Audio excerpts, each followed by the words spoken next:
schedule of the Lok Sabha poll, phase 1. We'll do it in 7 phases, as was done last time. 7 phases. Phase 1 will start from 20th March notification.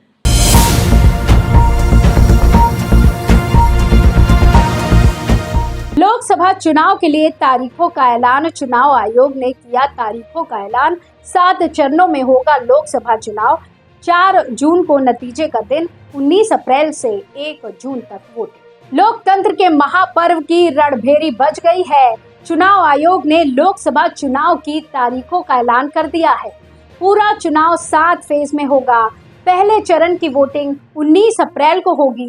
देश भर में election की प्रक्रिया 43 दिन तक चलेगी, जबकि 4 जून को नई सरकार का ऐलान हो जाएगा। मुख्य चुनाव आयुक्त राजीव कुमार ने कहा कि 19 अप्रैल को पहले चरण की वोटिंग होगी, जबकि दूसरा चरण 26 अप्रैल, तीसरा 7 मई, चौथा चरण 13 मई, पांचवा फेज 20 मई, छठा 25 मई और 7वें चरण का मतदान 1 जून को होगा। वहीं वोटों की गिनती 4 जून को होगी। अब आपको बताते हैं कि देश भर में कब कब और कहां कहां चुनाव होंगे। तो पहले चरण में 19 अप्रैल को 21 राज्यों, केंद्र शासित प्रदेशों की 102 सीटों पर वोटिंग होगी। इसके साथ ही 10 राज्यों में चुनाव की प्रक्रिया पूरी हो जाएगी। वहीं दूसरे चरण में 26 अप्रैल को 13 राज्यों, केंद्र शासित प्रदेशों की 89 सीटों पर मतदान होगा। इसके साथ ही 4 राज्यों में मतदान प्रक्रिया पूरी की जाएगी। तीसरे चरण में 7 मई को 12 राज्यों और केंद्र शासित प्रदेशों की 94 सीटों पर मतदान होगा। इसके साथ ही 6 राज्यों और केंद्र शासित प्रदेशों में मतदान संपन्न हो जाएगा। चौथे चरण में 13 मई को 10 राज्यों और केंद्र शासित प्रदेशों की 96 सीटों पर मतदान होगा।